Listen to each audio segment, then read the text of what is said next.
음, 여러분들께서는 뭐 어떠신지 모르겠지만 그 TV를 뭐 좀 관심 있게 보시나 모르겠는데 얼마 전에 이제 그 TV에서 이제 우리 법사님들 사이에서도 그렇고 나왔던 것이 이제 그 고등 래퍼라는 프로그램이 있었습니다. 그래서 얼마 전에 끝났다 그러는데 그 고등학생들이 이제 랩을 하는 뭐 경연하는 그런 프로그램인데 거기에 이제 아마 처음 나왔을 때부터 아마 그 어떤 한 친구가 이렇게 뭐 명상을 한다. 자신은 매일 명상을 하고 그런다. 그래서 작년에 나왔을 때 나와가지고 아마도 형편없이 떨어졌었나 봐요. 그래서 떨어져서 소질이 없다라고 아마 생각했을 법도 한데, 이제 명상을 하면서 매일매일 조금씩 명상을 하면서 자신도 모르게 이렇게 어떤 직관적인 것들이 좀 많이 깨어나는 것 같고, 그리고 뭔가 이렇게 마음이 고요해지고 텅 비는 것 같다. 그리고 그렇게 하다 보니까 뭔가 이렇게 이 음악도 훨씬 더 이제 잘 되고 그런다고 하면서 명상 얘기를 계속 했어요. 노래 시작도 하기 전에부터 명상 얘기를 계속 이렇게 했어서 저 친구가 명상을 해봐야 얼마나 했을 텐데 저렇게 명상 얘기를 저렇게 하나 했는데 보니까 아주 그 실력이 상당히 출중해서 결국에는 그 친구가 우승을 했습니다.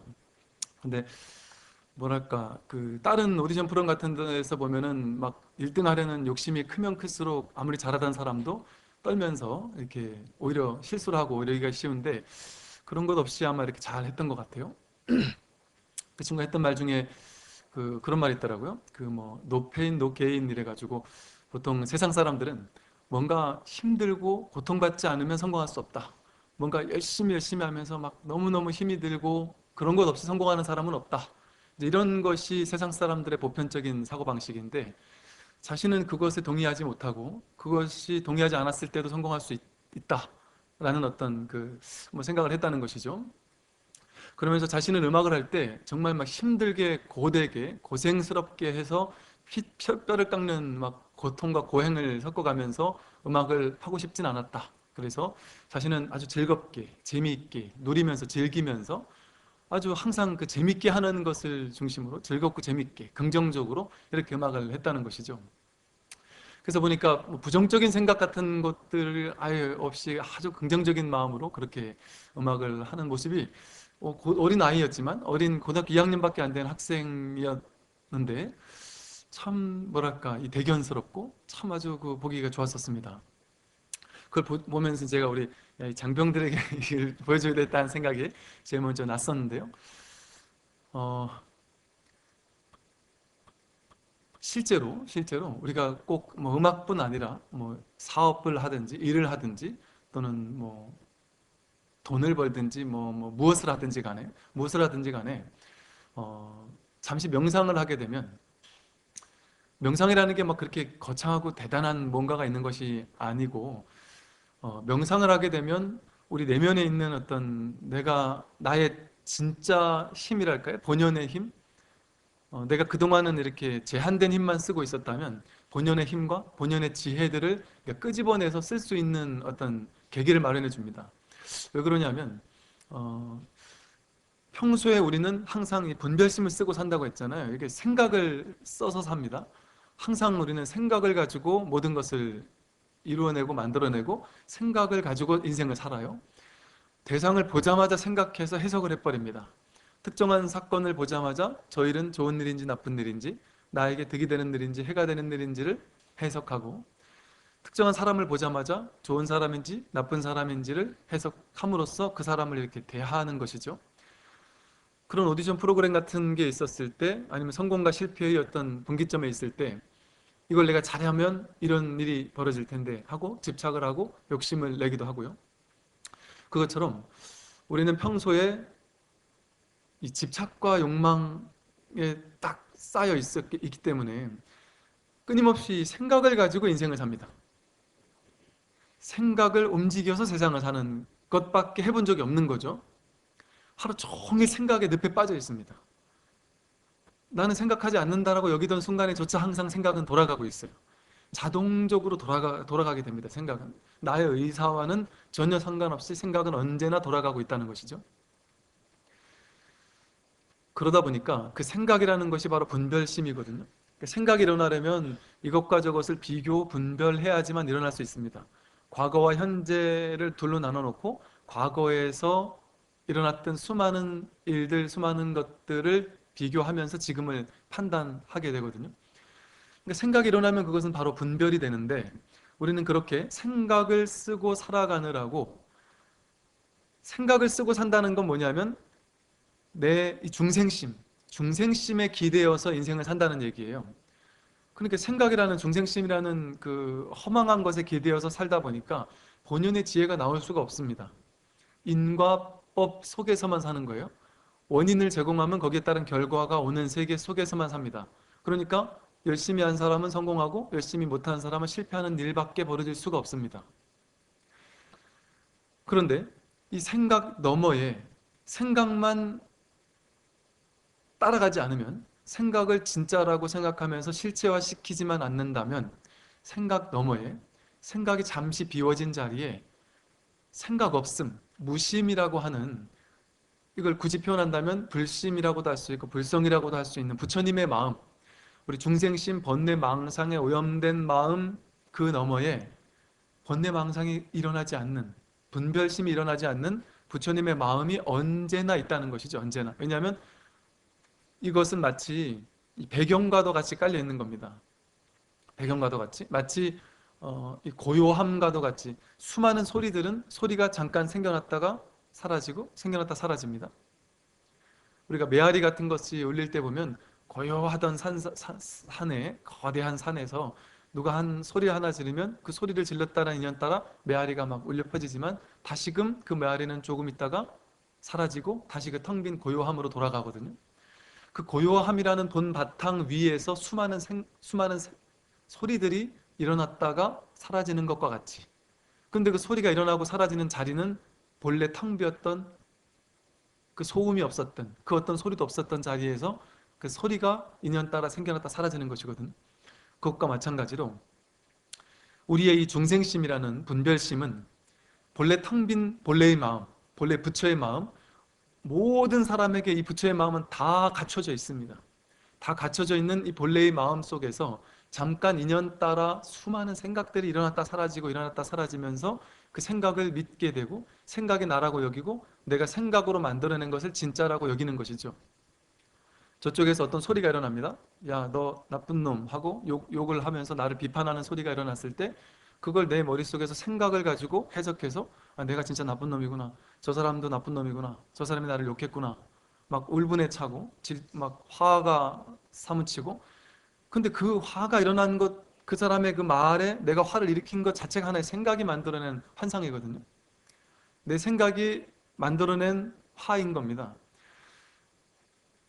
욕이 올라왔다고 해서 전부 다 화가 나지 않거든요. 어떤 욕에 대해서는 반응하지 않습니다. 내가 있는데 내 옆에 있던 사람이 저쪽 사람한테 욕을 했다. 그러면 나는 그 욕을 들었지만서도 전혀 반응하지 않을 수 있거든요. 또 나한테 욕을 했어도 내가 영향력 있게 느끼는 사람이 나한테 욕을 하면 화가 나지만, 내가 저 사람은 원래 그런 사람이야 라고 아예 무시했던 사람이 나한테 욕을 하면 그렇게 화가 나지 않는 것처럼, 남들이 나한테 욕을 했든 남들이 나한테 그 어떤 일을 벌였든, 또는 내가 세상에서 돈을 벌었든 돈을 벌지 못했든, 성공했든 성공하지 못했든, 그 모든 것들은 인연의 일어남과 사라짐일 뿐이거든요. 그런데 거기에 대해서 내가 어떻게 생각하고 어떻게 해석할 것이냐의 문제입니다. 내가 3천만 원을 벌었어요. 그냥 3천만 원이라는 돈을 번 겁니다. 그거는 좋은 것도 아니고 나쁜 것도 아니죠. 그런데 내 옆에 절친했던 친구는 나랑 똑같이 투자를 했는데 그 친구는 1억을 벌었는데 나는 3천만 원밖에 못 벌었다. 그러면 되게 스트레스를 받거든요. 되게 괴롭단 말이죠. 3천만 원을 벌었다라는 그 자체는 즐거운 것인데도 불구하고 충분히 그 즐거움 속에서도 우리는 괴로움을 느낍니다. 내 아파트는 10년 동안 1억이 올랐다. 그래서 되게 좋아야 되는데 내 옆에 다른 사람들 아파트는 한 3억, 5억이 올랐다. 그러면 이거 되게 스트레스 받는 일일 수 있다는 것이죠. 이것처럼 남들과의 비교를 통해서만 우리는 이 현실을 해석하는 겁니다. 비교가 없을 때 현실은 좋은 것도 아니고 나쁜 것도 아니고 그냥 있는 그대로 삶이 벌어지고 있을 뿐이에요. 해석 불가한, 그 어떤 씹이나 판단 분별이 불가한, 그냥 있는 그대로의 일이 벌어질 뿐인 것이죠. 근데 우리는 끊임없이 그것을, 내 생각을 가지고 수많은 다른 사람과 수많은 다른 조건과 나의 과거와 또 나의 기대치와 비교를 하면서 못했다, 좋다 나쁘다 하면서 해석을 통해서 괴로워하는 것이죠. 이처럼 모든, 내 눈앞에 등장하는 모든 대상들을 끊임없이 내 마음속에 있는 이 틀, 해석의 틀, 견해의 틀, 분별의 틀을 가지고 끊임없이 해석을 함으로써 우리는 그냥 이 생각의 늪에서 헤어나오지를 못하고 살고 있습니다. 그런데 아까 그 친구가 그 명상을 한다라고 했는데, 명상을 한다라는 것은 무엇을 의미하느냐 하면 아주 간단하고도 단순합니다. 그저 잠시 생각을 멈춰보는 연습이죠. 근데 생각을 멈추라고 하면 멈춰지지 않기 때문에 잠시 호흡을 바라본다든지, 어떤 특정한 대상, 호흡을 바라본다든지, 아니면 뭐 아랫배를 바라본다든지 하면서 잠시 거기를 집중해서 마음을 고요히 해보는 것이죠. 그러다가 생각이 일어나면, 그 생각이 일어나면 실패가 아닙니다. 생각은 원래 일어나니까. 생각이 일어나면 일어난 생각을 일어났구나 하고 알아차리면 그뿐입니다. 알아차리게 되면 저절로 그 생각은 잠시 또 내려놔져요. 그 다시로 돌아오는 것이죠. 그렇게 잠시 마음을 고요히 하는 시간, 이 세상을 해석하지 않는 시간을 잠시 가져보는 겁니다. 끊임없이 해석하면서 세상 모든 것들을 내 식대로 비교 분별하면서 판단하고 해석하던 시야를 잠시 포기한 채 그냥 있는 그대로 있어 보는 거죠. 있는 그대로를 있는 그대로 바라보는 겁니다. 있는 그대로를 내 식대로 왜곡하고 해석해서 바라보는 게 아니라 그냥 있는 그대로를 있는 그대로 봐주는 겁니다. 그러면 세상의 모든 것들이 완전히 평화로워지기 시작합니다. 평화를 깨는 것은 나 자신이지 세상이 나의 평화를 깨는 일은 없습니다. 내가 그것을 대상으로 어떻게 특정하게 해석을 함으로써 세상의 평화가 깨진다라고 내가 해석한 것이죠. 그냥 세상은 있는 그대로 벌어지고 있을 뿐입니다. 내가 해석하지만 않고 그저 있는 그대로 바라볼 수만 있다면 아무 문제가 없는 것이죠. 이렇게 명상을 하게 되면, 고요히 마음을 하게 됐을 때 그 고요한 자리에 본래 그러니까 본래 텅 빈 자리, 아까 말했던 것처럼 고요한 묵음, 아무런 소리가 없는 자리는 언제나 있어요. 만들어낼 필요가 없습니다. 그래서 소리가 일어나지 않으면 언제나 고요함이에요. 근데 생각이 일어나서 고요함을 방해했을 뿐이죠.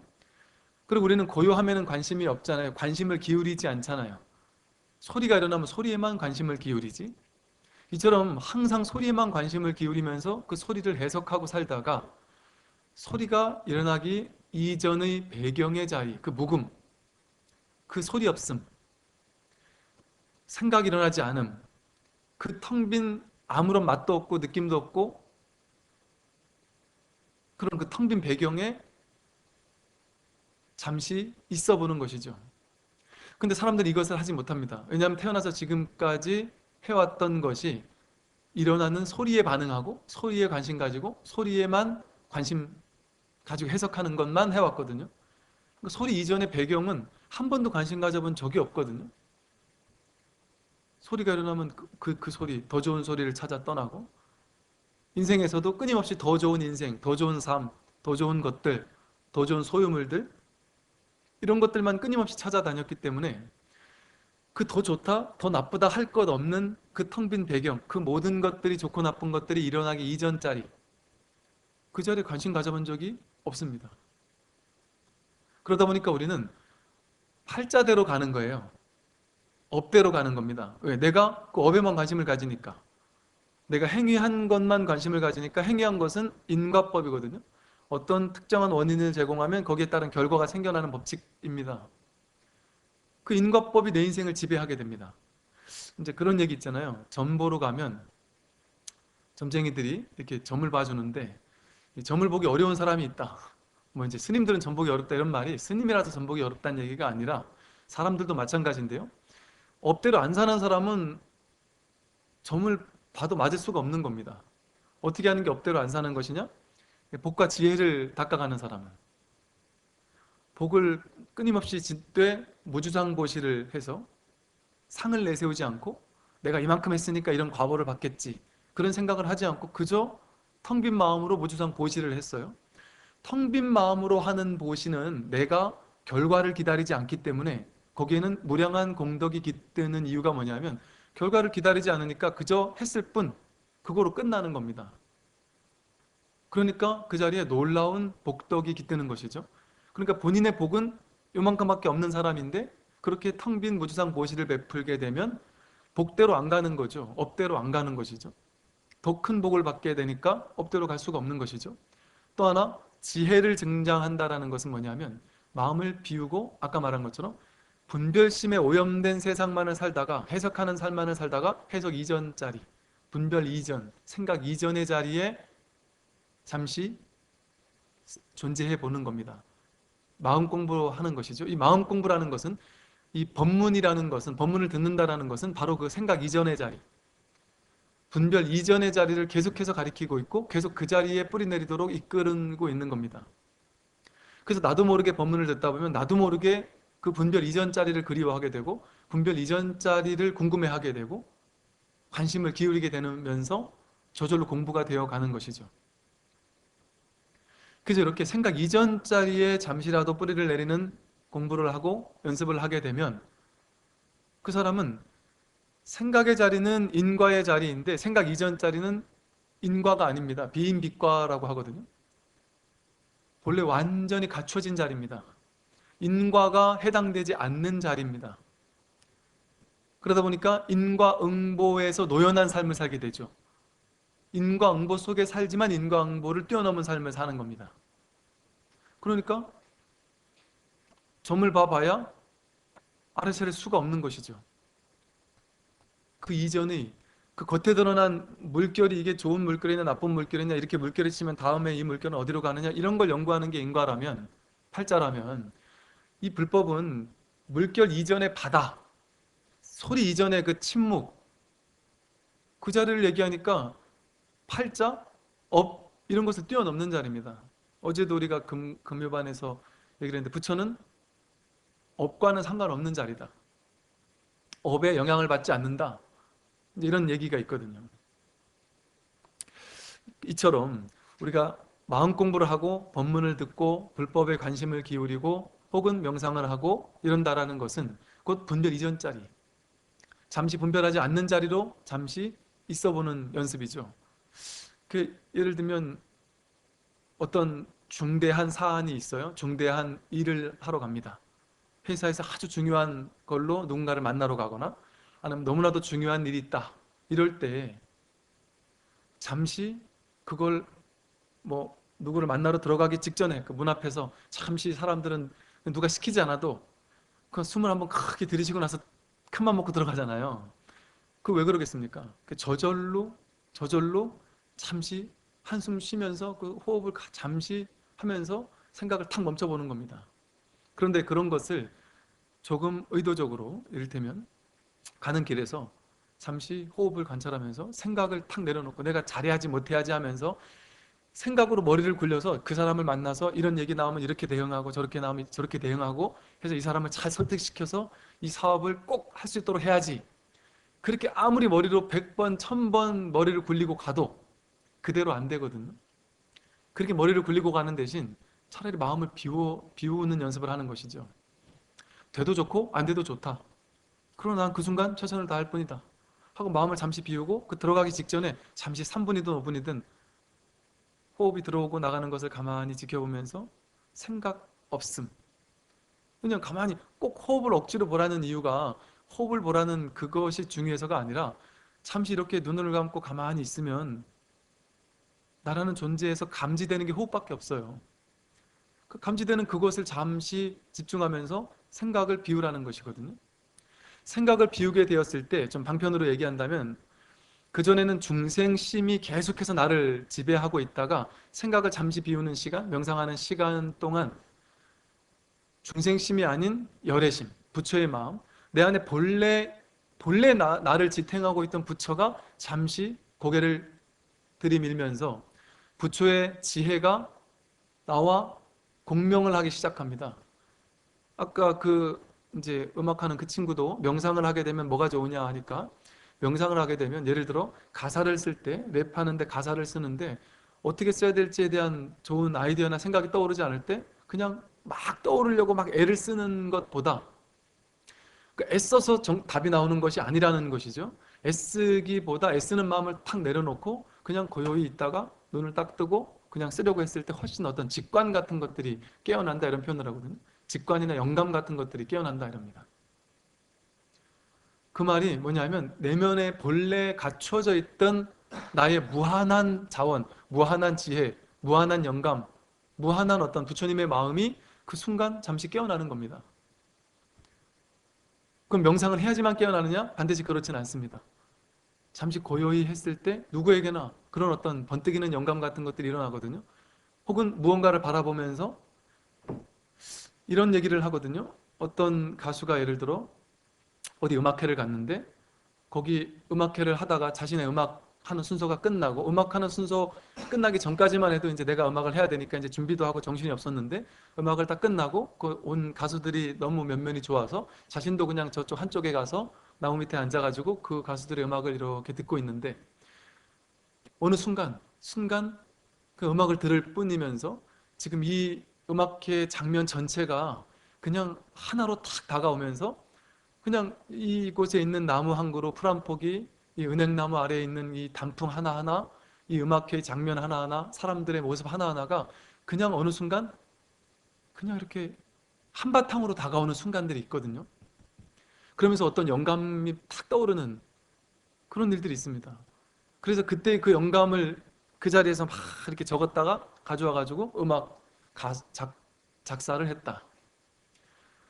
그런 식으로 무언가 어떤 음악가들이 영감이 떠올라서 작사를 하거나 작곡을 할 때는 막 정신 사나울 때, 그럴 때 작곡하고 작사를 해봐야 좋은 곡이 나오기가 어렵습니다. 그런데 잠시 어느 순간 잠시 생각이 멈는 순간에 뭔가 모를 어떤 영감, 직관 같은 것들이 딱 떠오르면서 어떤 영감이 떠올라서 그때 곡으로 만들고, 그렇게 했을 때 어떤 놀라운 글이 되어져 나옵니다. 그래서 실제 음악을 들으면 들을수록 정신 사나운 음악도 있고요. 머리에서 나온 음악은 그 파장을 그대로 담기 때문에 머리에서 나온 음악을 들으면 그냥 잠시 감각이 들뜨긴 하지만 그렇게 깊은 고요를 느끼지 못하지만, 그 명상음악 같은 것들이라든지 그 음악가들 중에 아주 그 명상을 깊이 한다든지 어떤 자연과의 하나됨 같은 것들을 노래하고 그런 속에서 음악을 하는 사람들이 있거든요. 그런 사람들은 충분히 자연을 교감하고 자연과 하나 되는 연습을 하고 그것을 음악으로 쓰거든요. 사진 작가도 이제 저희 우리 군종병 친구 중에 하나가 사진 작가가 있었는데, 저도 이제 한동안 사진을 찍어 봤었던 적이 있었는데, 사진을 찍다 보니까 사진 작가라는 사람들이 그냥 사진 갖다가 펑펑 찍는 사람들인 줄 알았는데, 사진을 찍다 보니까 사물을, 눈에 보이는 모든 것들을 유심히 관찰하게 됩니다. 생각으로 관찰하는 것이 아니라 그냥 있는 그대로 관찰하게 됩니다. 그래서 있는 그대로 이 보이는 부분들이 순간 이렇게 천연한 마음으로, 그냥 텅 빈 마음으로 이렇게 바라보게 되면, 나도 모르는 어떤 사진 작가들은 자기도 모르게 그냥 이 전체에 의해서 그 부분들이 되게 이렇게 선명하게 다가오게 되고, 그러면서 그 특정한 부분들이 더 어떤 영감 모르게 다가오는 부분이 있다는 것이죠. 그것을 프레임에 담았을 때 또 작품이 된다는 것이죠. 제가 그 친구, 이제 사진 작가 하는 그 친구하고 이제 같이 이제 집차를 타고 GOP를 올라가는데, 보통 이제 집차에 제가 옆에 타고 그 친구가 뒤에 타잖아요. 뒤에 타면 이렇게 힘든, 옆으로 된 아주 힘든, 이렇게 꽉 잡고 GOP 왔다 갔다 꿍꽝거리면서 올라가면 되게 힘들거든요. 그러면 한 번 갔다 오면 온몸에 막 멍이 들 것 같다고 막 그러시거든요, 보통은. 근데 그 친구를 데리고 이제 GOP 뭐 교육을 가면서 위문을 하러 갔다 내려오는데, 그때 가을날이었는데, 다른 군종병들 데려갔을 때는 힘들어가지고 그냥 막 이렇게 힘들게 하고 가는데, 그 친구는 올라가는 내내 와, 정말 막 감탄에 감탄을 금치 못하면서 어떻게 이렇게 아름다운 자연이 있을 수가 있느냐, 그러면서 너무나도 아름답다고 하면서 여기서 근무하는 장병들은 정말 너무 좋겠다고 하면서 막 그런 얘기를 하길래 제가 가서 여러분 우리 친구가 여러분들 너무 부럽다고 그럽니다 이랬더니 애들이 막 그냥 뿔이 나가지고 이게 뭐가 좋으냐고 그런다는 거죠. 그런데 그렇게 마음이 비어서 무언가를 유심하게 관찰하는 사람들은, 해석하지 않고 관찰하는 사람들은 그런 아름다움을 보는 겁니다. 즉 수많은 중생심의 틈 속에 있는 고요함을 직감하고 알아차리는 것이죠. 그랬을 때 내가 사라져 버립니다. 그 자리에서는 나라는 개체적인 자아가 사라지고 그 속에 부처님의 마음, 그래서 작곡가들도 그렇고 음악가들도 그렇고 저도 글 쓸 때 그런 것 많이 느끼거든요. 사람들이 모든 창작을 하는 사람들은 어느 순간 딱 쉽게 말해서 삘이 꽂혀서 그것을 그냥 그 순간에 딱 했을 때, 음악을 명곡들은 뭐 5분만 해도 작곡을 하고 그런다 그러잖아요. 그렇게 뭔가 딱 꽂히는 게 있어서 영감이 딱 나와서 그걸 작곡을 딱 했을 때 나중에 그 음악을 들으면서 본인이 본인 그 곡을 들으면서 감동을 하면서 야, 내가 한 거지만 어떻게 이런 곡을 내가 쓸 수 있지? 내 인생에 두 번 다시 못 쓸 것 같다. 이런 표현을 쓰기도 하거든요. 어, 좀 주책이지만 때로 저도 이렇게 글을 쓰다 보면 어느 순간엔 이게 내가 쓰는 게 아니구나. 이런 나라는 게 아예 이제 자체를 감추면서 쓰는 순간들이 있거든요. 나중에 그런 글들을 이렇게 보면 야, 이거 꽤 옛날에 쓴 글인데, 꽤 어릴 때 쓴 글인데 이게 내가 쓴 글이 아닌 것 같다. 이런 느낌들을 받을 때가 있거든요. 그게 맞는 겁니다. 내가 쓰는 게 아닙니다. 우리는 여기 이렇게 개체적인 자아, 나라는 존재가 있다라고 여기는 중생심, 생각이 있을 뿐이지 사실은 여기에 나라는 존재는 없습니다. 나라는 존재가 있다고 생각할 뿐이지 내가 있는 게 아닙니다. 여기 있는 모든 분들은요, 하나의 부처, 한 분의 부처, 하나의 일불승, 하나의 부처님을 모두가 함께 쓰고 있는 겁니다.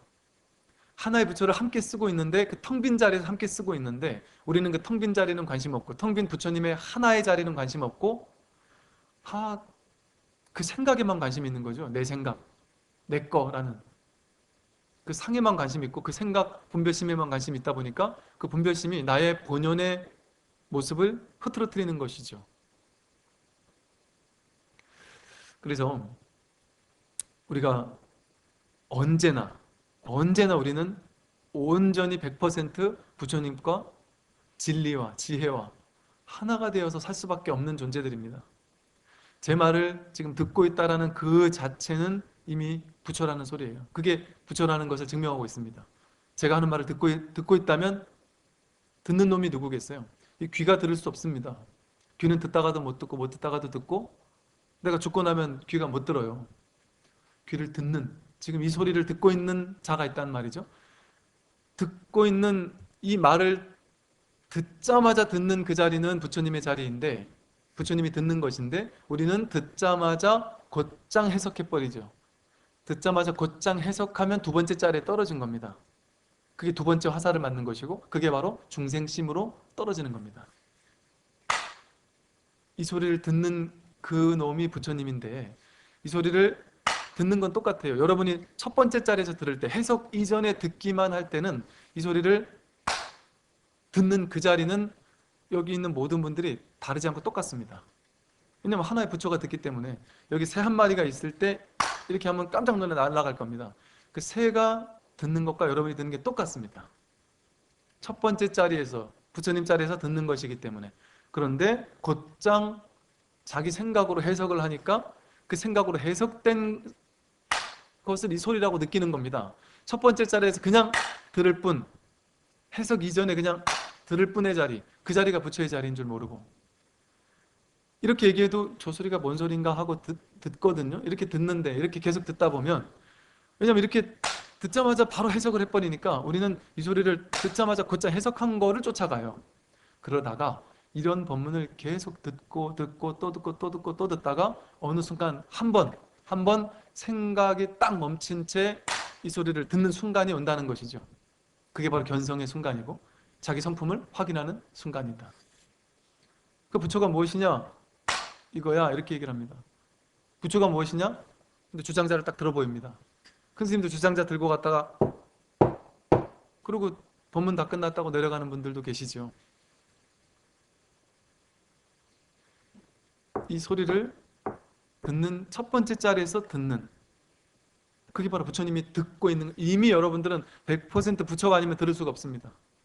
그런데 부처 자리에서 듣고 나서도 곧장 생각함으로써 그 소리를 내 생각으로 해석함으로써 중생의 자리가 나라고 여기는 것이죠. 중생인 내가 듣고 있다고 여기는 것이죠. 그래서 그 소리를 생각하고 해석함으로써 저 사람이 한 저 말이 나한테 도움이 되나 도움이 안 되나를 곧장 해석해 버립니다. 저 사람이 내 편인가 남의 편인가도 해석해 버리고, 그래서 사람들을 말 한마디 듣고 그 사람을 판단해 버립니다. 내 편인지 아닌지. 이런 방식으로 우리는 중생심을 가지고 평생을 살아가다 보니까 나의 본래의 부처가 깨어나지를 못하는 것이다. 그런데 아까 하다못해 그 고등학생 그 친구가 명상을 하기만 해도 그렇게 직관이 깨어난다고 하지 않습니까? 이거는 어디 저 동떨어진 이 불법은요, 저 동떨어진 저 딴 세상 얘기를 하는 게 아닙니다. 지금 이 자리에 얘기를 하고 있는 겁니다. 지금 나의 얘기를 하고 있는 거예요. 지금 모두가 부처이기 때문에, 우리 모두가 부처이기 때문에, 부처가 부처 얘기를 하고 있는 것이기 때문에, 여러분이 보세요. 이 이해 안 되는 이야기, 또 맨날 똑같은 이야기, 언뜻 봤을 때 별 도움도 안 되는 이야기 같고, 이렇게 해서 제가 얘기하는 이 법문을 듣는다고 뭐 돈이 나옵니까? 세속적으로 즐거워지는 게 없을 수도 있거든요. 그런데도 여러분들이 나도 모르게 일요일날 자꾸 이렇게 법당을 오게 된다. 그건 아마도 여러분의 겉에 드러나는 정생심은 그냥 가도 그만 안 가도 그만인데, 뭔지 모르게 나를 끄는 무언가 어떤 힘이 있다. 그게 바로 내면에서 끄는 거거든요. 왜냐하면 우리 내면에 본래 부처가 이미 있기 때문에 본래 부처가 자기가 자기를 그리워하고 있는 겁니다. 본래 부처가 내 안에 있으니까 본래 부처는 항상 공명하는 것은, 같은 파장으로 공명하는 건 끌어당기게 마련이잖아요. 그러니까 내 안에 있는 본래 부처가 이 본래 법을 자기 얘기를 하니까 끌리는 겁니다. 그래서 깨달음을 얻는 순간은 중생이 깨닫는 게 아닙니다. 내 안에 있는 본래 부처가 내 안에 있는 본래 부처를 확인하는 것이죠. 그때는 나라는 게 없어집니다. 사람들이 내가 깨달았다, 이거는 망상이죠. 깨닫는 순간 나라는 게 없어지는 것이죠. 본래의 하나만이 남는 것이죠. 지난번에 이제 막축유연 물주공인이라는 말을 했었고요. 막축유연 물주공인을 잠깐 보면, 막축유연, 세간의 인연도 따라가지 말고 물주공인, 출세간의 공에도 머물지 마라, 이렇게 얘기를 했었는데, 이 말은 아까 제가 말한, 이렇게 이제 제가 얘기를 했습니다. 아까 말한 건 중생심을 우리는 평소에 쓰고 살다가 어느 순간 이 부처의 마음, 명상을 통해서 혹은 이 마음 공부를 통해서 부처의 마음을 그리워하고, 혹은 명상을 통해서 내 안에 있던 본래 부처가 잠시 이렇게 부처의 마음을 끄집어내서 현실로 써먹기도 한다, 이런 표현을 썼습니다. 그러다 보니까 사람들은 어떻게 생각하냐면, 그렇지, 저 말이 맞다. 그러니까 내가 이제 이 생각 따라 일어나는, 수많은 인연 따라 일어나는 이 생각들, 또 인연 따라 만들어진 수많은 생각도 인연 따라 만들어진 거예요. 보자마자 생각이 일어나니까 보는 인연 따라 그 생각이 일어나는 겁니다. 인연 따라 가지 말아야 되겠구나. 세간의 인연도 따라가지 말아야 된다 하니까, 세간의 인연을 따라가지 말아야 되겠구나. 생각을 따라가지 말고, 내 보이는 걸 따라가지 말고, 들리는 걸 따라가지 말고, 좋고 나쁜 걸 따라가지 말고, 분별심을 따라가지 말아야 되겠구나, 이렇게 이제 생각을 합니다. 그런 다음에 어떻게 생각하냐면, 출세간의 부처님 마음, 그게 진짜구나. 그러니까 나는 출세간의 부처님 마음만을 쫓아야 되겠구나. 부처님 마음이야말로 최고의 마음이니까 나는 이 세간적인 인연은 따라가지 않고 출세간의 공이라는 진리, 그것만을 따라가야 되겠다. 부처님의 마음만을 따라가야 되겠다. 이렇게 해서 부처님의 마음에 집착하기 시작합니다. 그러면서 명상에 집착하고 마음 공부에 집착하면서 이것만이 절대적인 무언가가 있을 거야. 저 스님이 얘기한 그 불성이라는 무언가가 분명히 있을 거야. 그래서 나는 이 불성을 찾아야 되겠다라고 하면서 불성이라는 무언가를 형상화시켜서 대상지어서 형상을 찾으려고 했습니다. 왜냐하면 우리가 이 세상에서 태어나서 해봤던 것은 대상을 아는 것밖에 할 수 있는 게 없거든요. 분별심은 내 밖에 알려지는 무언가 대상이 있고 아는 내가 있어서 내가 내 바깥에 있는 어떤 것을 알아야지만 안다고 여겨요. 근데 이건 둘로 나눈 이분법이잖아요. 그런데 이 법은, 세상의 모든 공부는 그것을 내가 아는 거잖아요. 내가 신께 기도하는 거고, 내가 이 진리를 아는 거고, 내가 저것을 깨닫는 거잖아요. 내가 알 수 있는 모든 것은 내 밖에 있는 대상입니다. 그런데 이 출세간의 공이라는 것, 부처님의 마음이라는 것은 내 바깥에 있는 무언가가 아닙니다. 대상이 아닙니다. 내가 나를 확인하는 겁니다. 하나이기 때문에 그것 자체를 어떤 대상화시켜서 거기에 집착하려고 하고 그거에만 빠져서는 안 된다. 그래서 불교 공부하는 사람에게 이제 공부를 하다 보면 이제 공에 사로잡힌다. 공에 빠진다. 이런 얘기를 하거든요. 공에 빠져서도 안 된다는 것이죠. 즉 세간의 인연도 따라가지 않되 출세간의 공에도 집착해서는 안 된다. 불성이라는 무언가가 있겠지 하고 바깥에 실질적인 대상을 정해놓고 불성을 찾아야지, 이런 방식으로 접근해서는 안 된다는 것이죠. 이것은 오로지 둘로 쪼개진 것이 아니라 하나이기 때문입니다. 하나. 그래서 그 다음 개송에 일종평회하면 민연자진하라라는 말이 있는데요. 일종이라는 것은 하나의 보통 종이라는 건 종류 이런 뜻인데, 근본 또는 뿌리, 혈통 이런 뜻도 됩니다. 그래서 하나의 근본, 하나의 근본을 평등하게 품으면, 평등하게 깨닫는다면, 하나라는 근본, 이 만물 우주법계의 모든 존재들의 근본은 일종이다. 하나, 오로지 하나다. 이것을 일불승이다. 하나의 부처밖에 없다. 또는 불이법이다. 둘, 셋, 넷 쪼개지는 것은 아무것도 없다. 불이법이다라고도 하고요. 이것을 중도라고도 하고요. 이것을 일진법계라고 해서 오로지 하나의 진실한 법의 세계밖에 없다라는 표현도 쓰고, 모든 부처님의 가르침은 오로지 일종 하나, 하나임, 둘이 아님, 이것을 설하고 있습니다. 그래서 일종평회하면 민연자진하라. 민연자라는 말은, 연자 거꾸로 하면 자연이잖아요.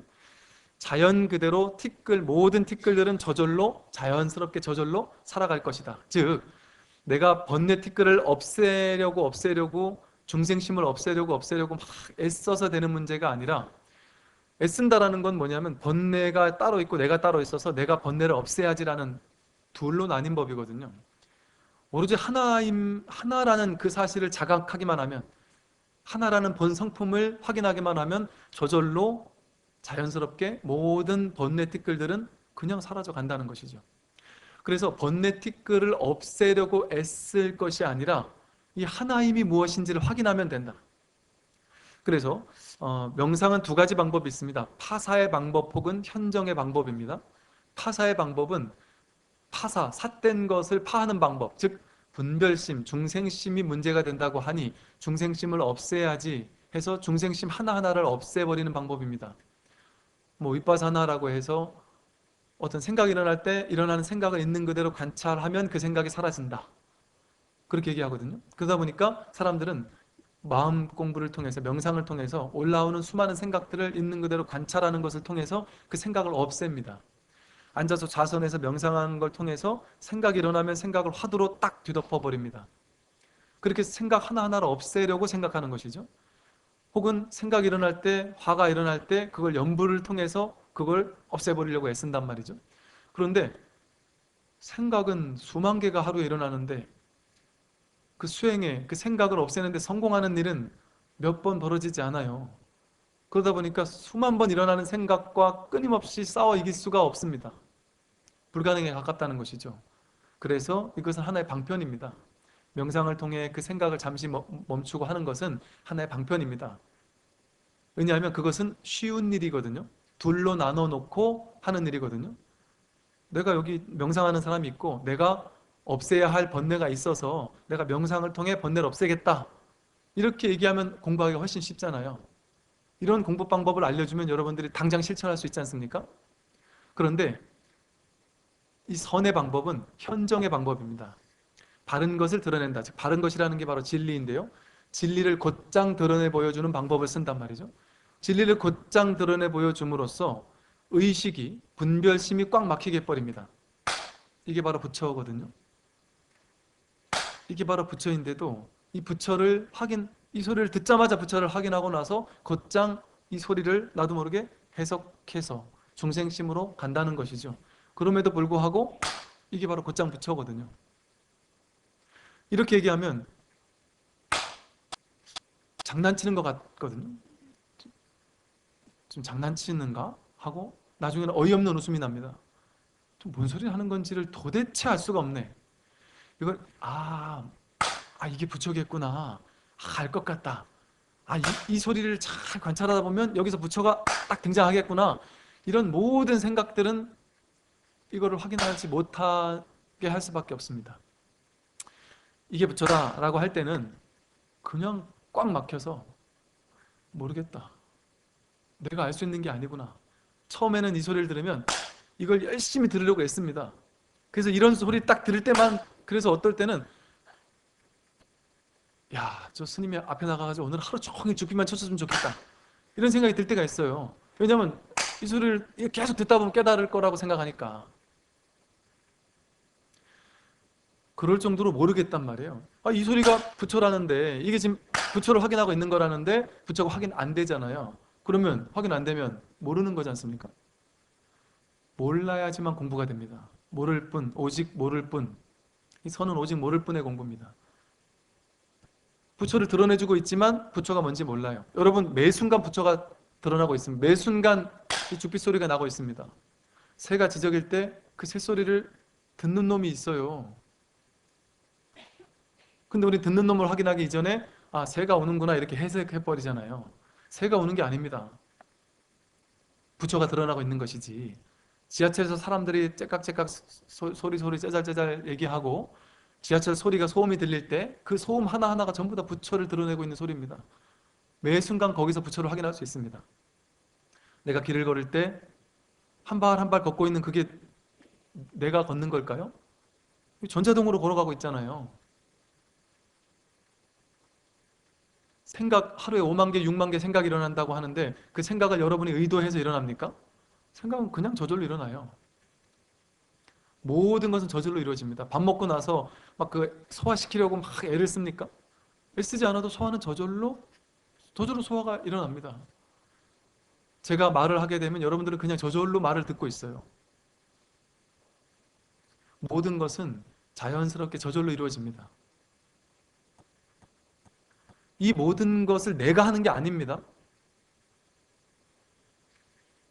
이 모든 것을 하는 그 당처가 있다는 것이죠. 대기 대용이라고 해서 대기, 거대한 이 우주라는 어마어마한 불성이라는 이 부처라는 거대한 어떤 엔진, 기관 같은 것이 있어서 이 모든 것을 가능하게 합니다. 여러분이 소화하는 거, 여러분이 소화하는 게 아닙니다. 대기, 부처라는 이 자리에서 소화시키고 있어요. 내가 하는 게 아닙니다. 인생 내가 사는 것 같지만 내가 사는 게 아닙니다. 인생은 저절로 살려지고 있습니다. 여러분들 배고프면 저절로 밥을 찾게 돼요. 배부르면 저절로 화장실을 가게 되고, 졸리면 저절로 자게 되고, 내가 할 수 있는 게 아닙니다. 나는 그 사이에 끊임없이 현실이 부처가 대기 대용으로서 부처가 대기 거대한 이 불성이 대용 거대하게 모든 걸 쓰고 있습니다. 여러분의 삶 하나하나를 다 쓰고 있어요. 새를 날아가게 하고 바람이 불게 하고 구름이 움직이게 하고 여러분이 말을 듣게 하고 여러분이 길을 걷게 하고 이 우주의 그 불성이라는 그 대기 대용이 여러분의 삶을 이렇게 굴리고 있는데도 불구하고 이걸 그대로 이렇게 자연스럽게 모든 것은 이루어지고 있습니다. 내가 행하지 않아도, 내가 애쓰지 않아도 저절로 모든 것은 이루어지고 있는데 우리가 하는 건 뭐밖에 없느냐 하면 그렇게 저절로 자연스럽게 모든 게 저절로 이루어지는 것에다가 하나하나 생각을 개입해서 중계방송하는 겁니다. 이 생각이 하나하나 중계방송하는 거예요. 분명히 나라는 부처가 이 물컵을 보고 있는데도 불구하고 머릿속에서 야, 그 물컵이야. 그 물컵은 네 스타일이 아니다. 이 물컵 말고 좀 스님다운 물컵, 좀 뭔가 이렇게 좀 투박하고 좀 스님다운 물컵을 갖다 놓는 게 안 낫겠어? 이런 생각을 일으킵니다. 물을 마시고 오늘은 물맛이 별로 좋지 않다. 뭐 어떻다 저떻다. 오늘은 뭐 뭘 한잔 하고 싶다. 뭐 이런 온갖 생각들을 만들어내는 것이죠. 남편이 집에 이렇게 퇴근해서 들어오는데 저 남편 말이지 남들 오늘 낮에 만난 내 친구 보니까 남편이 집에 일도 많이 도와주고 말이지 돈도 잘 벌어오고 그렇게 자상하다는데 이놈의 남편은 그렇지도 않고 하면서 해석을 한다는 거죠. 그 있는 그대로의 한 존재가 들어오고 있을 뿐인데 제가 예전에 그런 비유를 들었습니다. 인도에 가서 만났던 어떤 한 남자분이 계셨는데요. 이분이 저는 좀 혼자 가고 싶은데 이분이 자꾸 옆에 붙어가지고 자꾸 같이 다니자고 막 계속 같이 따라다녀서 어쩔 수 없이 제가 또 막 거절을 못하는 스타일이라 어쩔 수 없이 그냥 언젠가 잘 분위기를 봐서 이제 헤어져야지 하는데 한 10일 가까이 쫓아다니는데 아이고 참 너무 힘들더라고요. 너무 힘든 이유가 뭐 혼자 다니는 걸 좋아하기도 하지만 아이고 이 양반 말이 얼마나 많은지 제가 인도를 제 눈으로 뻔히 보고 있거든요. 인도에서 만나는 모든 풍경들을 제 눈으로 뻔히 보고 있는데 옆에서 제잘제잘하면서 그걸 중계방송해 줍니다. 무슨 축구 중계방송하는 사람들이 잠시라도 쉬면 안 되잖아요. 그런 것처럼 제 눈앞에 뻔히 보이는 거를 계속 옆에서 중계방송을 해줘요. 아, 인도 놈들은 말이지. 지저분하고 더럽게 산다고 하면서 자기 생각을 개입시켜 가면서 저것도 뭐 좀 더러운 저 사람들은 뭐 냄새도 뭐 듣기 싫으니 어쩌느니 하면서 막 계속 옆에서 한 10일 그러고 옆에 있었더니요. 와, 이거 정말 사람이 그러고 살 수가 없더라고요. 그런데 10일 있다가 그걸 깨달았습니다. 야, 이 사람이 가로건 치는 게 아니라 내 머릿속에 이 생각이 평생토록 그렇게 살아왔는데 고작 이 사람은 10일 동안 그렇게 그래도 이 생각이 짓거리는 거에 비하면 이 사람이 짓거리는 게 훨씬 적거든요. 이 사람은 잘 때라도 있고 평소 그래 잠시라도 멈출 때가 있는데 이 생각은 끊임없이 올라오고 이 사람은 그래도 맥락 있게 얘기하잖아요. 약간 논리적으로 얘기하잖아요. 말이라는 것은 생각은 어때요? 완전 논리가 없습니다. 여러분 머릿속에 생각을 가만히 지켜보면 완전 논리가 없잖아요. 이 생각 뿔쑥 일어났다가 갑자기 딴 생각이 일어났다가 그리고 말도 안 되는 생각도 해버려요. 내 마음속에 전혀 없는 생각도 얘는 합니다. 나는 착한 사람이라 전혀 그런 나쁜 생각 안 하는데 내 생각은 나쁜 생각을 한다니까요.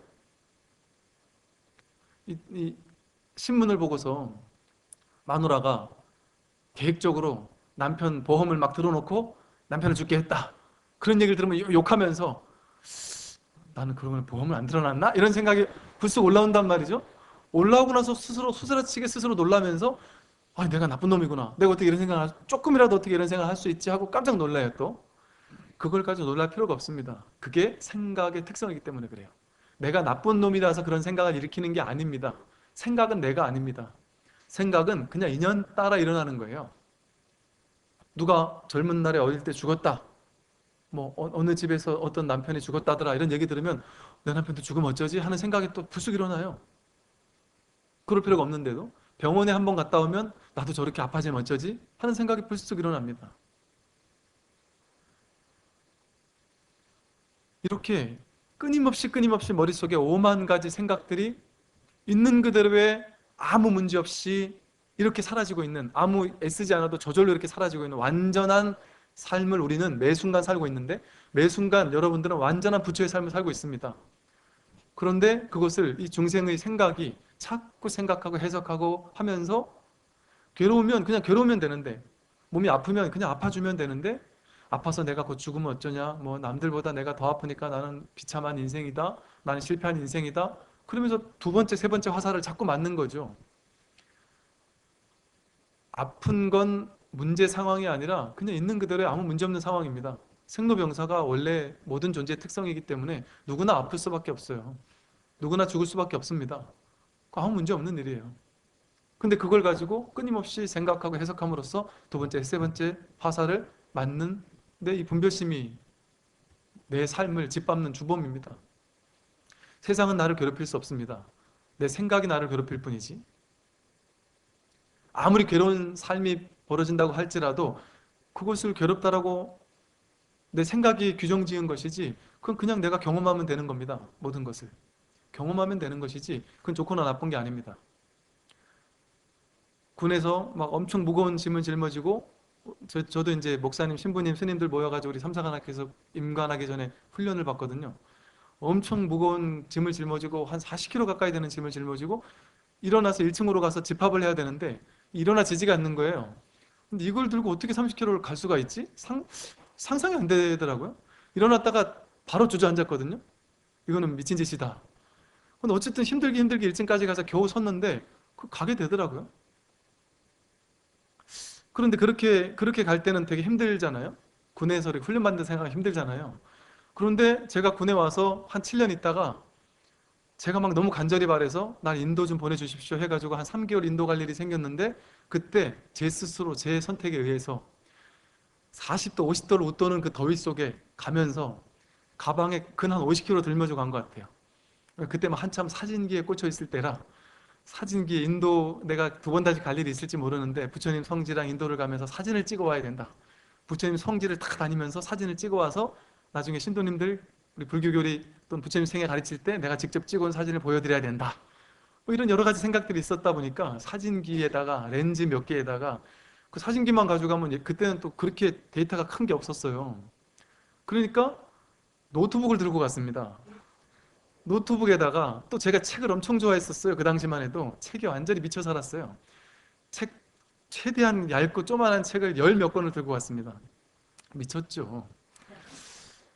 그걸 무거운 걸 짊어지고 인도에서 첫째 날 하루 종일 걸어 다니는데 정말 죽을 것 같더라고요.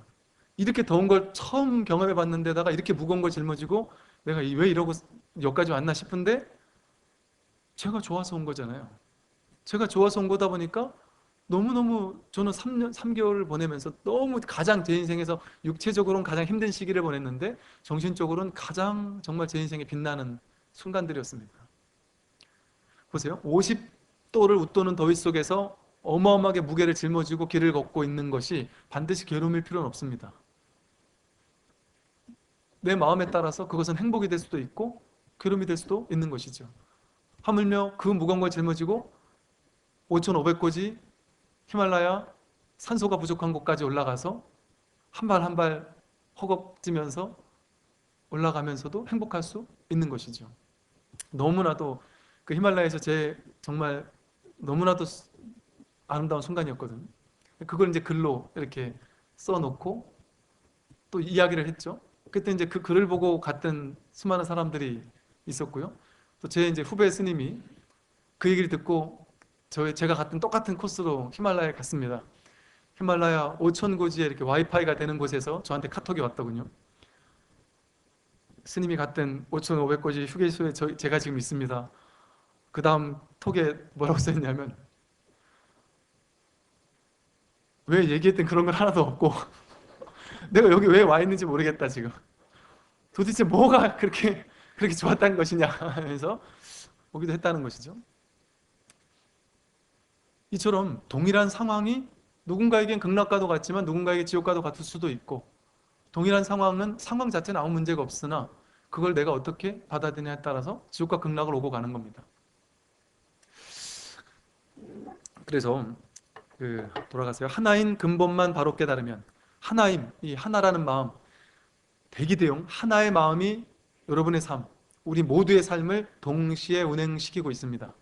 내가 할 수 있는 것은 많지 않아요. 그 친구 고등학교 2학년짜리가 어떻게 그런 말 할 수 있는지 모르겠어요.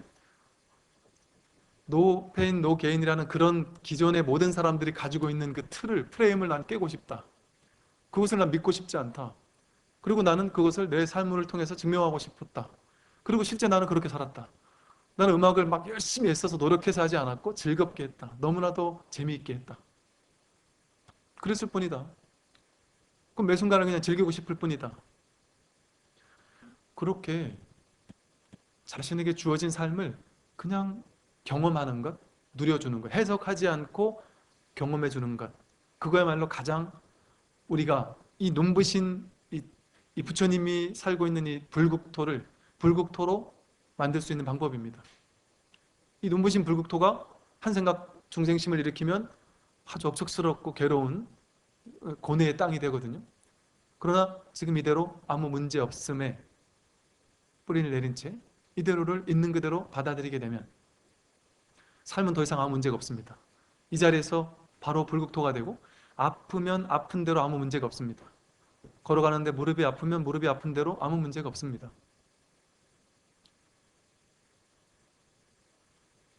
모든 것이 지금 있는 그대로 아무 문제가 없습니다.